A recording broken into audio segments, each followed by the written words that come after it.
It's 4 a.m. Time to wake up.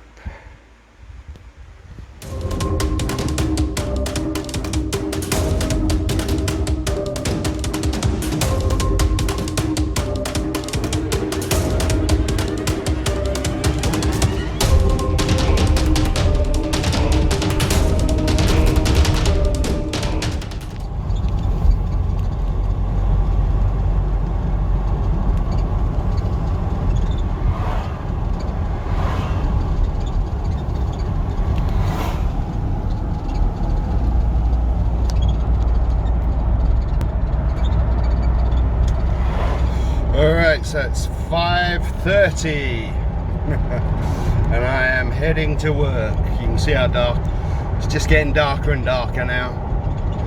Yeah, 5:30 in the morning, through the country lanes. But what awaits me at the other end is quite spectacular.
So we are in the van, it's lunchtime, I'm at work, so what are we having?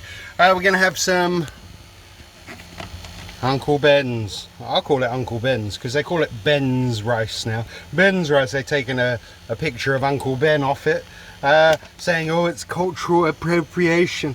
Yeah, all the snowflakes, all upset, you know, so yeah, they've taken Uncle off of there, so it's just Ben's rice now, Ben's original, and they've taken the picture of Uncle Ben off of there. So I grew up all my life knowing it as Uncle Ben's rice. Nothing wrong with that, nothing racist, nothing, you know, I just don't understand. Anyway, and what else are we having?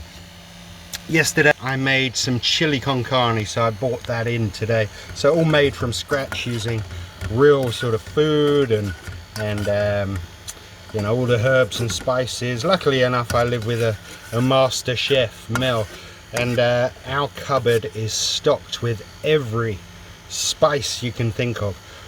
So yeah, it's got real red peppers in there, onions, meat, minced meat, kidney beans, and real spices and herbs. So even stuff I hadn't heard of, like marjoram or something like that.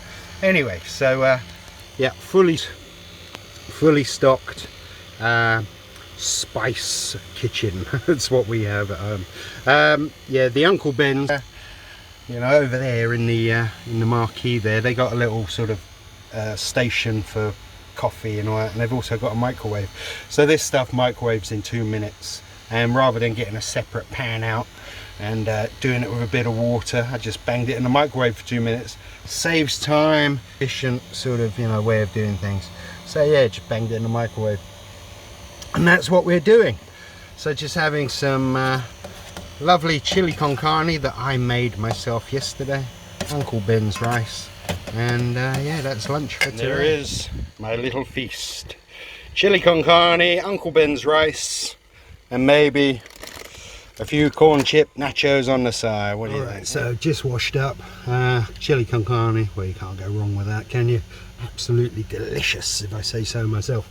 But I was talking to a friend, and it was on Facebook actually,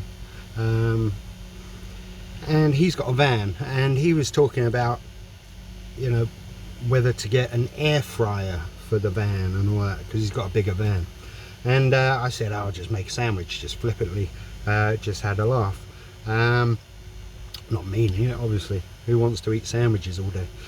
But it made me think, what have I got? Because when I was considering getting the van, I was looking at inverters and all that, possibly microwaves, toasters, all that stuff. And you know, you really don't need all that stuff unless you've got a big motorhome and you can have that stuff. But when you're in a smaller van like a Transit or something like that, a little camper van like this, where space is limited and you don't have the power you don't have the power to spare to power these things, you know, you got to think outside the box a little bit. So, you know, what I've got, I'm going to show you guys what I got and I survive with.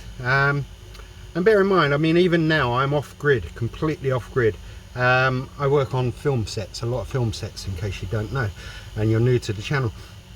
But I work a lot on the film sets, which means I'm quite literally sat in a field, yeah, while a set is being built. So quite literally, as a set being built now, I'm sat in my van. It's 29 degrees outside, which is why I'm a bit sort of shiny. I've got the awning out, I've got a chair out there, I've got the fan on here, and I'm living good. I've got solar on the roof, so I don't need any plug-in. Although we've got generators everywhere, I could plug in if I want. I don't need to because I've got the solar on the roof. I spend approximately sort of 14 hours a day when I'm working with the van. If it's raining, I'm inside the van even more, obviously.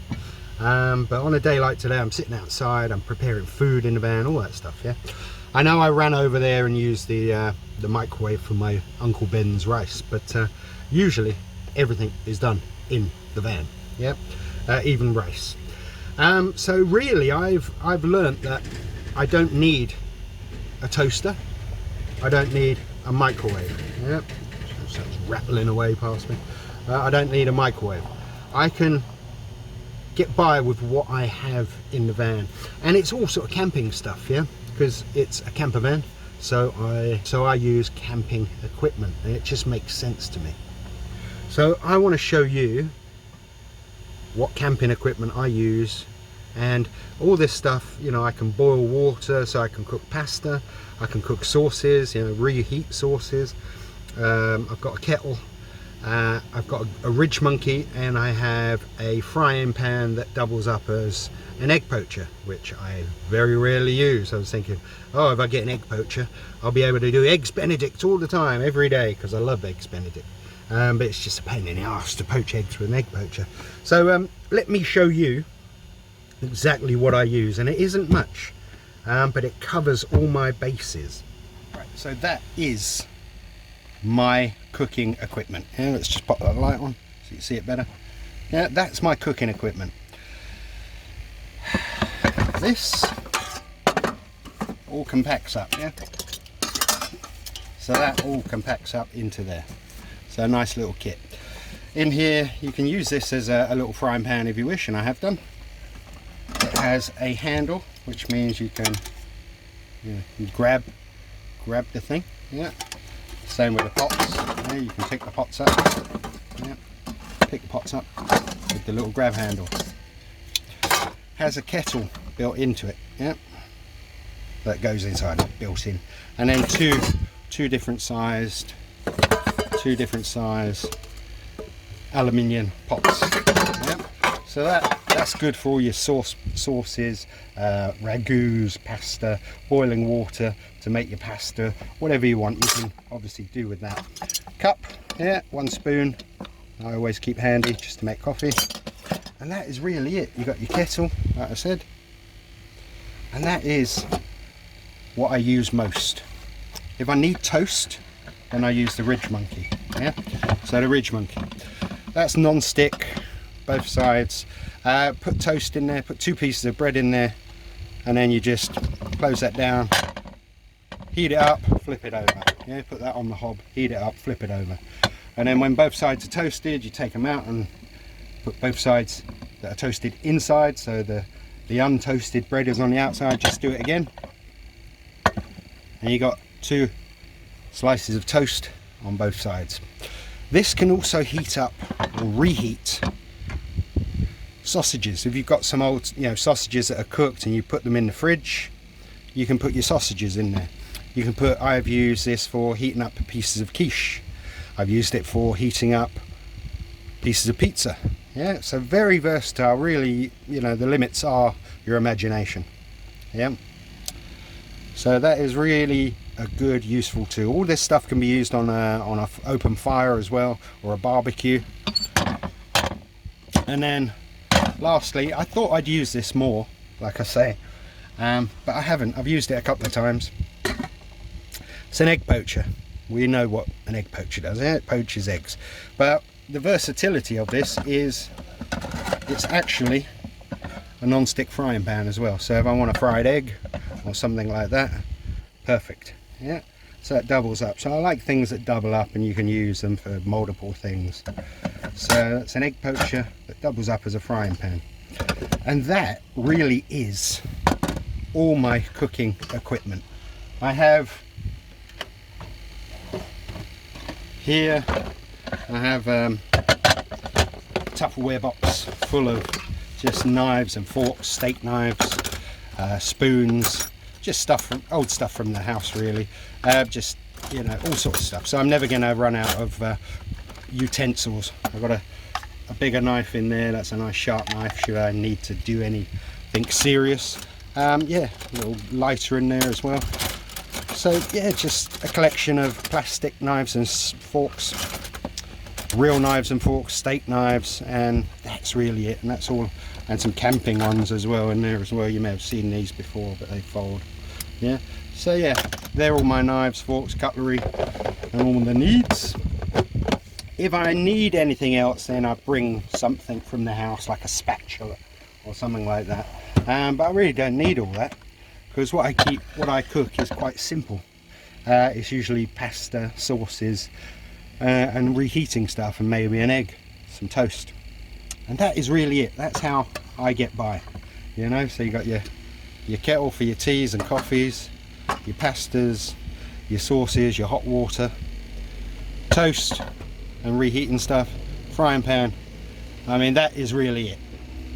What I do is I got these canvas bags, yeah, and that's the Ridge Monkey. I wrap that up and I tie it up. I've got some elastic bands around there, and I just store that in the cupboard. Yeah, and putting them in the canvas bags just stops it rattling around while you're driving. Really, you know, there's nothing more annoying than driving with a load of rattling pots and pans. You know, like some old wagon, some pioneer's wagon crossing the plains. You know, so nothing more annoying than rattling pots and pans. So yeah, that just keeps it all together, stops it rattling around in the cupboard, and that's pretty good. This, I do something very similar. So what I do, I always carry 2 tea towels, and I just put that in there. I put that inside, yeah, and I fold it over. I get the handle in there as well, yeah, and then I put the lid on there like so, yeah, and now I tighten that up with the strap, yeah, and then that, luckily enough, yeah, that just goes in my sink, yeah, like that. And then what I do, I get the other one, and I just roll this in the tea towel, and that fits down the side. Push that down, and that doesn't rattle. So, you know, like I say, there's nothing worse than driving around and everything's rattling behind your head, you know. So that all fits in there nicely. It doesn't rattle around, it just stows away really nice, and that's how I roll. Right, so working hard, sitting on my seat here outside the van, just yeah, just chilling. Got my awning up. Alright, so what I want to talk about now is fasting. Yeah, intermittent fasting. Been watching a lot of videos on YouTube, and wow, it's warm. It's 29, 30 degrees. So yeah, I've been watching a lot of videos on YouTube about intermittent fasting, And before I think, Christ, what's that? That sounds like hard work, you know, fasting. Who wants to do that? But then I've watched the video, especially from Dr. Eric Berg, DC. Fantastic. Really, he breaks it all down and makes it very simple to understand. And on Saturday and Sunday, Mel and myself, we tried it. We gave it a go. And it's very easy to do. 2 meals a day, 16 hours of fasting, 8-hour window to eat. Yeah, obviously you control what you eat. If you control it better, then your results are quicker. If you add training into that, high intensity training, your results are quicker as well. But yeah, really simple. He breaks it down really well. I'll pin it in the comments down below so you can see the video I'm talking about. But he really does. He makes it so simple. Fasting for 16 hours. Well, that includes sleeping. So yesterday I had my meal, evening meal at 8 o'clock, and then I didn't eat until 12:30 today. So that's 16 and a half hours. Yeah, 16 and a half hours. Very easy to do. I was using apple cider vinegar and lemon water, yeah, to keep the hunger pains at bay, because, you know, obviously my body's not used to it yet. So I was getting hungry, my stomach was starting to rumble, so I had a little shot of apple cider vinegar, washed it down with some lemon water, and hunger pains gone. And so I hadn't eaten from 8 p.m. yesterday until 12:30 this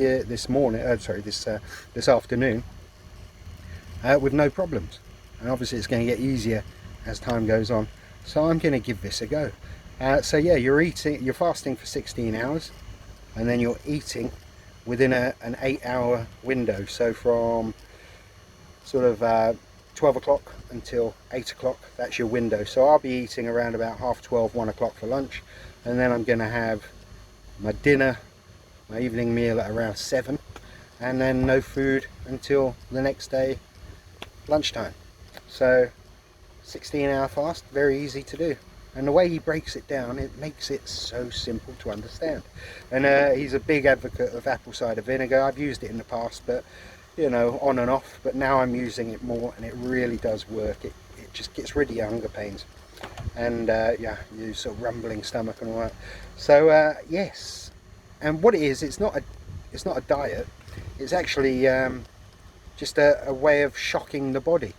So it takes a couple of weeks to really kick in, but let's see if it works, you know. And like I say, I'm still training, but it's just a nice way of sort of reducing calories and controlling calories, but also shocking the body into changing. So let's see if it works, you know. Because certainly as I get older, 49 now, almost 50, it does get harder to shift fat around the midriff. So let's see if it works, eh? Join me on the gym. So heading home now, it's 27 degrees, 6 o'clock, so I got out a little bit early. Yeah, just got to head home, eat within my intermittent fasting window, so eat before 8 o'clock, and then and that's it until tomorrow. Tomorrow 12:30, 1 o'clock, something like that. I got a couple of emails saying I got some packages delivered, so that's a few more bits for the bike. So I'm getting a few more bits delivered today, tomorrow, and then Saturday, yeah, we're just going to be putting a few more mods on the bike, so little indicators and all sorts of stuff. So yeah, all good. Don't know what I'm going to have tonight to eat. Decide that when I get home. Anyway, so please like, subscribe, share, tell a friend, tell a family, and I'm out of here.